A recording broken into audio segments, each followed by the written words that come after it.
কন্যারে কন্যারে তোর রূপের মধু মন ভোলা। আমরা একটা ঢপের গেম খেলবো। তুমি তো এমনিতেও ঢপ দাও। না না ঢপটা হ্যাঁ মানে ধরে নেয় সবাই আমার। যাই হোক, তোকে প্রচুরবার ওই জন্য আমি সুন্দর বলেছিলাম।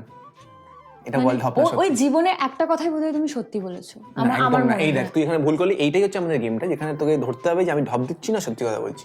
বুঝিস? আমি ফার্স্ট তুলি। না, লেডিস ফার্স্ট, মানে কোনো ম্যানার্স নেই আর কি। আমি ফার্স্ট তুলি। ইকুয়ালিটি কি লেডিস ফার্স্ট?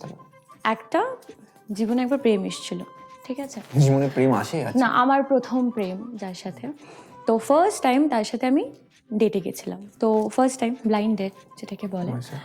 তো গিয়ে যখন তার সাথে ফার্স্ট কথা বললাম, আমার খুব একটা পছন্দ হয়নি তাকে, ঠিক আছে? আমার খুব একটা ভালো লাগেনি তাকে। সো আমি ভাবছিলাম যে কি করে পালাবো, আমি সেটা ভাবছি। মুখের ওপর তো বলা যায় না, আমি তোমার মতো অভদ্র নই যে মুখের ওপর বলবো। তো আমি কি করলাম যে একটু আসছি, মানে ফোন এসছে অ্যান্ড তুমি বেরিয়ে চলে গেছি ফোনটা নিয়ে। প্রচন্ড কনভিন্সিং ভাবে বললি, বাট বুঝতে পারছি না তুই যে এমনিতে এত ঢপ দিস না। সত্যি বলছি বোধহয়? সত্যি? আমি কি আনসারটা বলবো সত্যি না মিথ্যে? কেউ বলবে তো, হ্যাঁ, নাহলে আমি বুঝবো কি করে? পয়েন্ট পেলাম না। তুই এখন চিটিং মানে করবি না? সত্যি তোমার মাথায় বুদ্ধিটুকু নেই, না, এরকম শুধু করিস মিথ্যে না। কথাই বলতে পারো। না, এরকম করিস এটা না। মিথ্যে। ও আচ্ছা, ওকে, এই আমি জানতাম এটাই উঠবে। এটা হচ্ছে, ধর, ফ্ল্যাশব্যাকে যা। আচ্ছা আমি ভেবেনি কবে কাটছিল। হ্যাঁ, 2008-9 স্কুল থেকে একটা এক্সকারশনে গেছিলাম। মেয়েরাও তো ছিল, কোয়েড স্কুলে পড়তাম।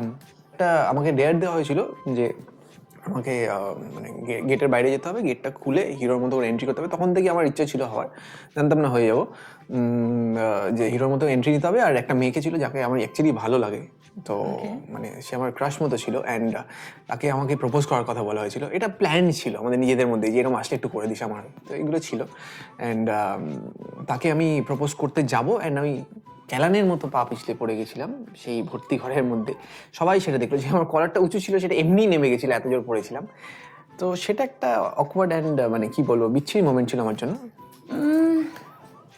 এটা মনে হচ্ছে মিথ্যে, কারণ তুমি অতটা মানে স্লিপ খেয়ে পড়ে যাওয়ার মতো না। মানে এটাতে আমি একটা পয়েন্ট পেয়ে গেলাম, বিকজ আমি তোকে ওই জন্য ইচ্ছে করে বললাম যে ফ্ল্যাশব্যাকে যা, স্কুলে যা, 2008-এর আগে চলে যা। ওই জন্য আমি এটা কেন বললাম বলতো? জানি তখন আমি ভম্বল ছিলাম, তখন আমি মোটু ছিলাম। এখন আমি কম্বল হয়েছি, তখন ভম্বল ছিলাম। তারপরে এটা সত্যি। হ্যাঁ। আমি মানে হাঁটতে চলতে গেলেও পড়ে যাই অ্যাকচুয়ালি, ঠিক আছে? মানে তুইও?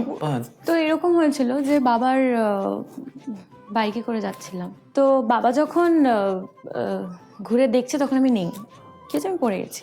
এরকম বাজে ঢপ আমি শুনিনি। আমি আর বিচ্ছিরি ঢপ এরকম মানে বাজে ভাবে বানাতে পারে না একটা মানুষ। সত্যি কথা বল, একটা সত্যি কথা বল যে ঢপ এটা। ওকে ফাইন, হ্যাঁ এটা ঢপ, সত্যি খারাপ ছিল বলে ঢপ।